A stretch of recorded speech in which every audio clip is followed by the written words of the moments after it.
Ég verð að viðurkenna það að ég kunni ekki almennilega meta Ísland fyrir ég hafði búið lengi erlendis og kom aftur heim. Þá skildi ég fyrst hvað útlendingarnir voru rauninni að upplifa þegar komu hingað. Í framhaldinu tókum við fjölskyldan, fórum við að taka fórum við að skipuleggja útilegur. Við tókum fram Íslandskortið, hendum tjaldinu í skottið og börnunum í aftursætið. Eitt sumarið þegar vorum að klára hringferð landið.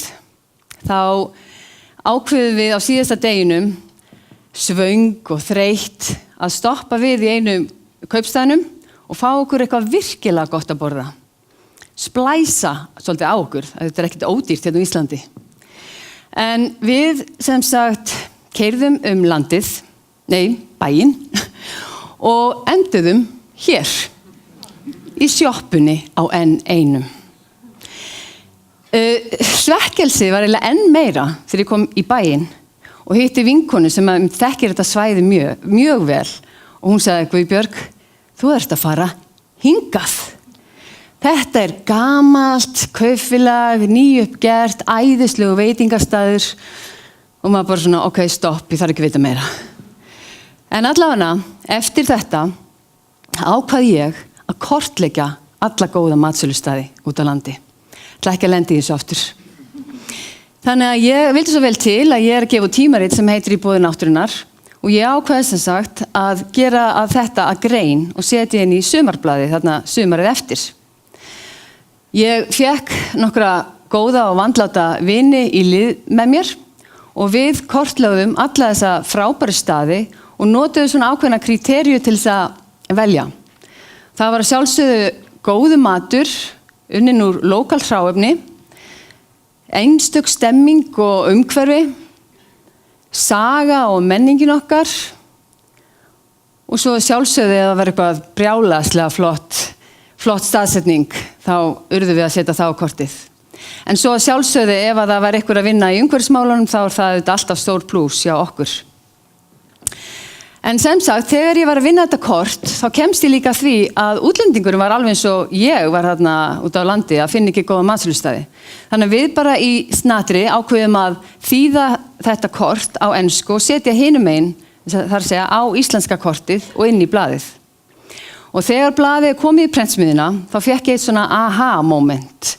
Og ég sá þarna allt í einu einhverja möguleika, lét á prenta, hringdi í prentsmiðjuna, lét á prenta slatta á þessum kortum til viðbótar og svo sendi ég bara bunka á alla þessa staði sem voru í blaðinu.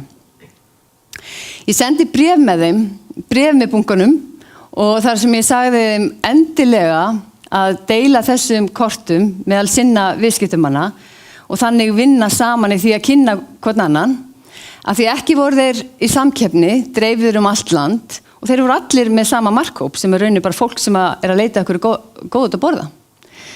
Þannig að svo hafði ég reyndar svona PS í lokin. Ef þeir vildu borga einhver smá uppæð fyrir prentkostnaðinn, þá væri það vel þegið.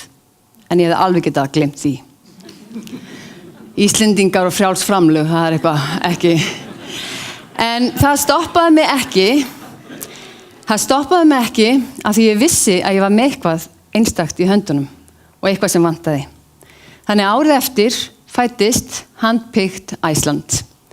Við byrjuðum á einu korti sem núna orðin 4 og það Eat and Drink, það Play and Culture sem afþreying og list og menning. Við erum með Shop Local þar sem við erum með markaði og verslanir sem með mat og vörur íslenskar. Og svo erum við Handpicked Reykjavík sem svona góð blanda af öllu þessu. Öll þessi kort eru prentuð í umhverfisvottari prentsmiðju hér á Íslandi sem heldur ekki sjálfgefið. Og við erum ekki bara með þessi kort, við erum líka í nútímanum og við erum með app sem reyndar eitt af vinsælustu appunum á App Store og ef að leita eftir Iceland. Við erum einnig með vef sem við reyndar búin að vera að vinna í þessum hraðli að þróa og endurgera. Og þarna ætla ég að segja ykkur frá viðskiptamódelinu okkar sem fæddist í rauninni inn í tímariti. En það mjög einfalt en leið svona frekar óhefbundið. Við veljum sem sagt staði sem við fílum og viljum hafa inn á kortunum okkar. Við bjóðum stöðunum, fyrirtækjunum að vera með, en þeir borga fyrir að taka þátt. Og þeir á móti fá handpíkt gæðastimpilinn okkar, þeir fá kortin til þess að dreifa og hjálpa þannig að kynna hvern annan eins og upphaflega hugmyndin var og eru að sjálfsögðu inn á öllum okkar markaðsmiðlum.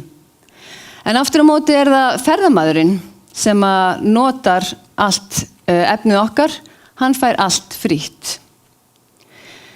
Hlutverk okkar sem sagt að leiða þessa 2 hópa saman og gera upplifun ferðamannsins enn betri og fyrirtækin fá aukin viðskipti. Og þarna eru við svolítið að horfa í það og við trúum því að ferðamaðurinn vilji fara heim ekki bara með góða minningar, heldur einnig með góða samvisku. Og ef hann að nota handpíkt, þá hann bæði að fá authentic eða eitthvað sem ekta, íslenskt. Hann að styðja við nærsamfélagið og stuðla þannig að sjálfbærni á Íslandi. Og það þetta sem við köllum að ferðast betur.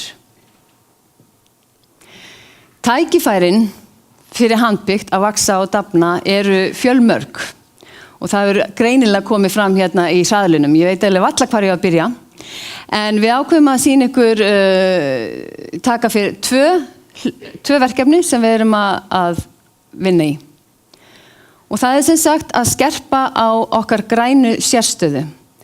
Og við trúum því að framtíðin sé þar. Við vitum það að fjölmargir ferðamenn koma í dag sem eru mjög umhverfismeðvitaðir og það á bara eftir að fjölga og sem betur fer. Að því við trúum því að þetta verður kannski ekki val í framtíðinni, heldur skylda okkar að hugsa fótsporin sem við skiljum eftir okkur.